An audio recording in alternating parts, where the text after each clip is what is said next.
is there a proper way these days? You know, how everybody used to say before na, pag break up, kailangan face-to-face. Yan ang proper way to break up sana with a person. Diba? Pero kasi minsan, pag LDR, hindi mo naman, ano man to, kung super layo nyo talaga. Exactly. Gasto na 120,000 para makipag-break. Diba? But is it still so bad in this day and age, the year is 2023, that people break up over text? For me, yes. Especially if malapit lang kayo sa isa't isa. If you want to break up with someone, dapat face-to-face talaga. So you can explain things and end things ng mas maayos.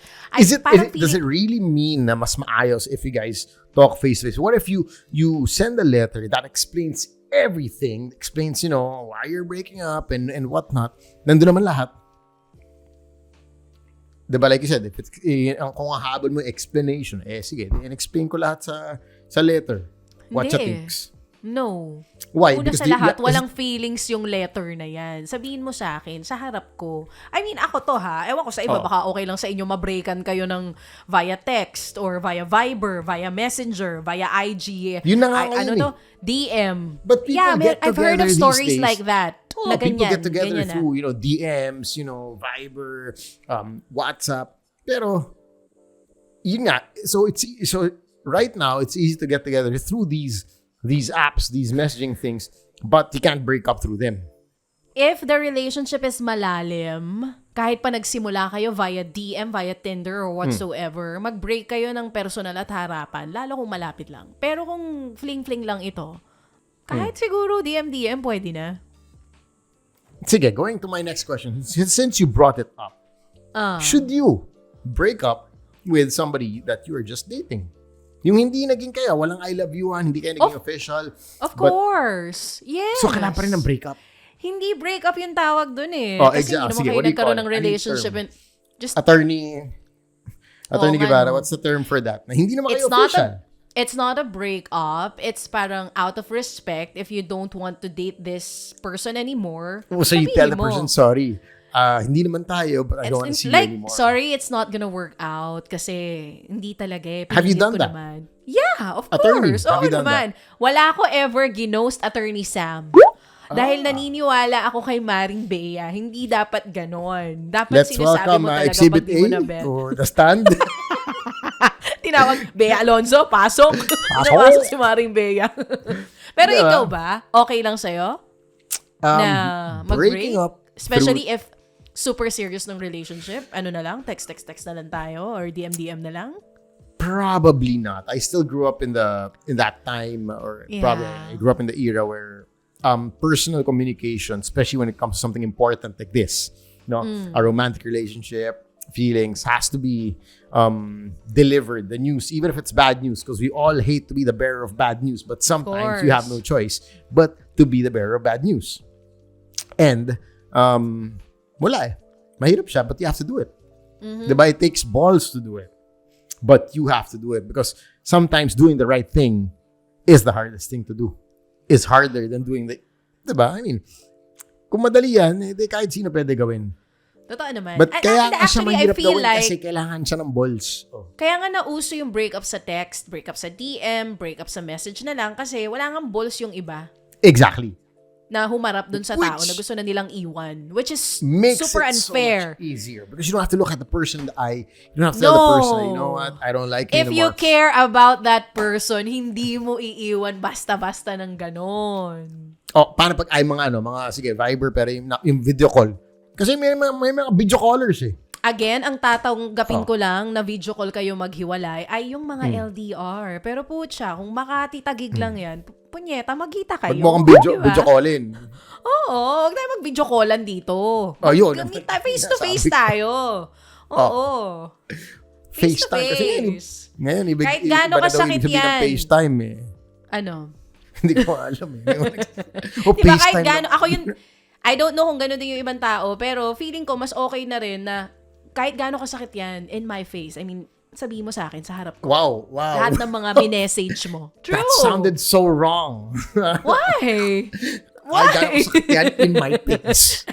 Only DJ Chacha can deliver that line. Like that. Hindi, I mean, tama o mali? Ha? Lecheng natin, tama o mali? Tama. But let's admit it. Like I said, the hardest, these things are difficult because, they take guts. Yeah. They take a certain level of respect, honor for the person na kahit masakit, even if you are the bearer of bad news, you have to do it. In person. Anyway, quick letter here. Hindi naman siya gano'ng kahaba. We have a letter from, tawagin natin siya Marites kasi hindi siya naglagay ng name actually. Sabi lang niya, Dear Lecheng Nation, medyo sad lang ako ngayon, but I decided to write you guys, no? Nakakuha ko ng text with someone I've been serious with for the past 2 years. Kami na nga. So, after 2 years of dating, eto, medyo hindi naman gumaghost pero fade away na siya. So, one day, tinext ko na siya. I asked him, what's wrong? Is there something wrong between us? Are you seeing somebody else? Because I noticed na medyo fade away ka. Mabilis naman siya nag-reply. Sabi niya, I'm not dating anybody else. Sabi lang niya na I'm exploring myself and other interests. Nasabi niya, weird kasi when we got together, we have so many things in common. Ngayon, parang iba na. Hindi ako sure how to respond to his message. So I tried calling him. Aba, hindi na sumasagot si Sir. And I noticed last night na medyo lalong dumidistansya etong si Sir. When I send him a message, it takes him about 7 to 9 hours to reply. Yan. Tapos, today lang, eto ang sinend niya sa akin. Ayan na. Oh. Basa. Sobrang sorry, Miss Marites, no?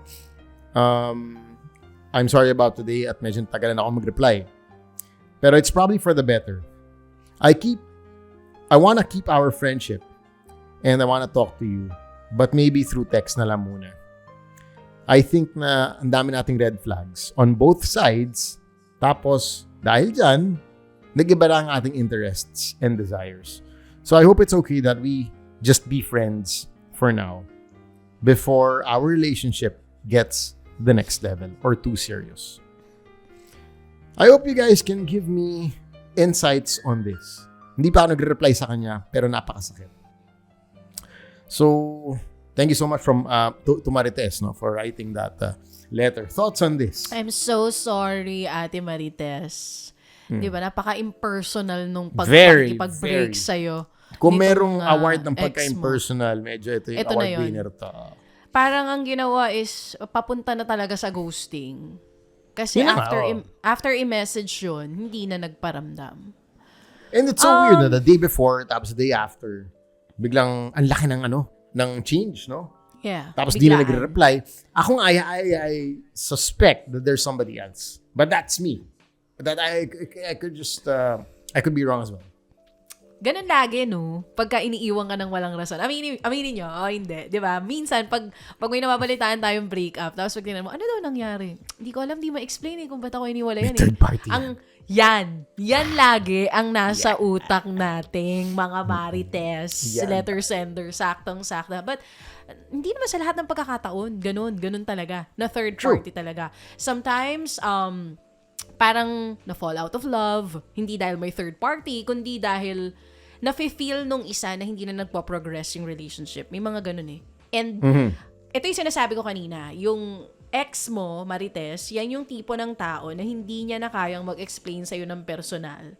Kasi may mga tao din na kaya hindi na sinusubukang explain ng personal dun sa mga exes nila is because feeling nila, pagka nakaharap ko pa to, maaawa ko eh. Imbis iwanan ko na.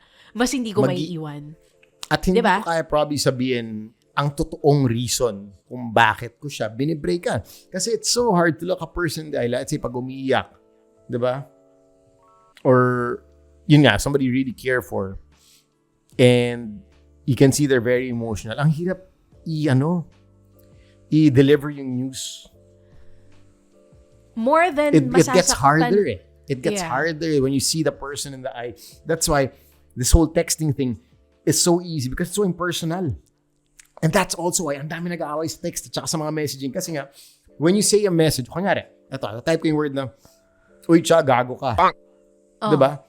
It could be, you reading that message on your phone could be interpreted in so many ways. Ito ba si Sam, minumura ba ako? Na parang, uy, gago ka. Or, natatawa siya, uy, gago ka. Ay, di ba? I mean, just, wala siyang tono eh. So, you don't wala nga know. kasing feelings, walang emotions yung message. Correct. So, it gets so tricky. Because number one, yun nga, walang tono. Wala siyang feelings. But, sa akin yun nga, that's my hinala or doubt na may someone else na to. And, parang, kasi may mga tao rin na hinihintay na lang nila na ikaw yung makipag-break sa kanila. Parang hindi sila yung mukhang masama. So, fade away siya. Fade away, jump shot na siya. No? Para eventually, kung ano magsabi sa kanya na, alam mo, parang wala na rin tayo. Ayoko na to. Kasi he can't even give you an answer when you were asking him, what's happening to us? So, sa mga ganitong klase na eksena, yung mga nabe-break via text, via DM, or via messenger, dapat ba yung brinikan dahil nakukulangan ka dun sa kung paano nyo tinapos yung bagay-bagay? Dapat ba puntahan mo sa bahay para magkausap kayo ng personal? For you, no na. I'm gonna say this, and I know, for like, let's say Marites, and a lot of people who are listening to this episode, what you feel right now is the lack of closure. Feeling mo, teka lang, text lang to, kailangan ko ng closure. Diba? Message lang to, kailangan ko ng closure. Letter lang to, kailangan ko ng closure. And that's why, yun ang hinahanap natin as human beings. Yeah. Para masara mo yung chapter na to ng buhay mo. And you could move on to the next chapter of your life. You're looking for that closure. But I'm gonna say this once, no? And I hope maalala nyo to. Always remember that no closure is closure.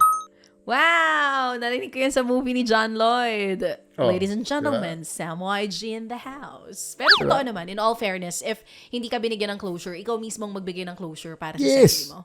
It is actually, if you don't fix yourself, nobody's gonna fix you.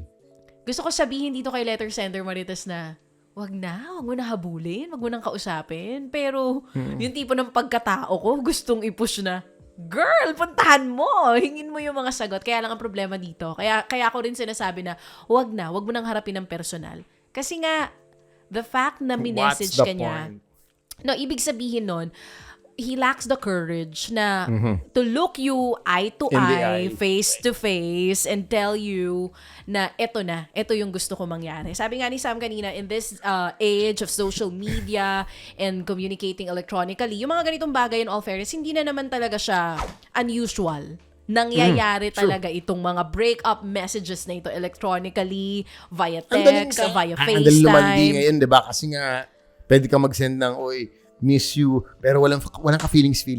Pero kahit pa unusual yung mga ganitong klase ng eksena, wag natin siya ugaliin at gawing habit. Kasi if you care for that person, kahit pa gaano kasakit na sabihin sa kanya, straight to his or her face na ayoko na, hindi na mag-work to. I really feel na dapat bilang respeto, ganun yung gawin natin. Kaya lang sometimes, ito yung kaya lang, dito papasok yung kaya lang. Kaya lang, may mga tao kasi, baka kasi Marites, ito ka. Baka kasi ikaw yung tipo ng taong binibreak na paulit-ulit, pinararamdam na sa'yong hindi ka gusto. Pero habol ka ng habol, kaya ayaw ka na ring i-meet ng personal. Kasi alam niya na, pag binit ko naman to si Marites, alam ko na maririnig ko dito yan. Kahit sabihin ko sa kanyang ayoko na, ang sasabihin nito sa akin pabalik, hindi, let's try it pa rin. Please, one more time. Don't leave me. No. Magbibeg pa rin siya eh. Ikaw ba yung ganitong klase ng tao? Kasi kung ganito ka, baka ito yung reason kung bakit ka brinake via text or via DM. Kasi alam niyang, ito maririnig ko. Kaya wag na lang. Could be the case, but also, I think, more than anything, it could be a breakup, could be a, resignation or what, or, like I said, whatever hard conversation you guys have to have. I think for me, it's also not just out of the love, out of respect for the other human being. Yun lang naman yun. It's a matter of respecting the other person kasi nga, tao rin yan. Tama. Diba? And if you want... Talaga yan. Hindi tao yan. You want people to respect you, give that respect to others. Kasi diba, kahit gaano kahirap sabihin mo ng harapan, yun nga lang papi kasi may mga iba na mga ganito, wala na talagang balls. Dito na lang para mabilis. May nakakatawa akong ginawa dati. Nakikwento ko lang, no? May na-break ka na kasi, ba?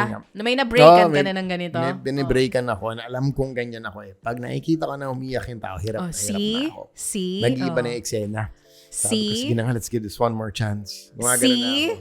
Ang dami kong kilalang babaeng ganyan. Kaya yung ibang lalaki, ganito yung atake. Ang ginawa ko, sinulat ko lahat ng gusto ko sabihin sa kanya para, kasi habang nag-uusap kami, syempre, pag may sabihin siya, mawala na yung train of thought ko. Yes, meron akong gustong talagang sabihin sa kanya. So, ginawa ko, I think nagsulat ako ng 5 points, no? Kung bakit kami kailangan mag-end. Tapos binasa ko sa harap niya. Para hindi ako mawala. Alam ko, it's weird, it's funny, pero... It's not weird, it's not weird. Parang college days pa yata, pag ginawa ko siya. And sabi ko, you just have to listen to me and whatever you're saying. And it really helped me because whenever nag-argue na kami, nung gabing yun, di ba? I go back to the piece of paper. Hindi kaya nga tayo, kasi, that's why I brought this up. Kasi nga, ganito tayo. Ito nga yung nakasulat. And I really wrote this para hindi ako mawala. Hindi tayo mawala sa topic natin. Parang ka nasa thesis, Parang gano'n, parang depends. Parang thesis depends. Ganun. Oo. But it worked out for you. At that time. I mean, but yeah, same with Chacha. I'm not sure if it's a generation thing. I'm not sure if it's a millennial, Gen Z, Gen Y climate thing. change. Feeling ko climate change thing. But I really think that it really shows character. True. And the person receiving the bad news may hate you for a while. And this has happened to me. They may hate you for a while. Kaya syempre, emotional lang yan, di ba?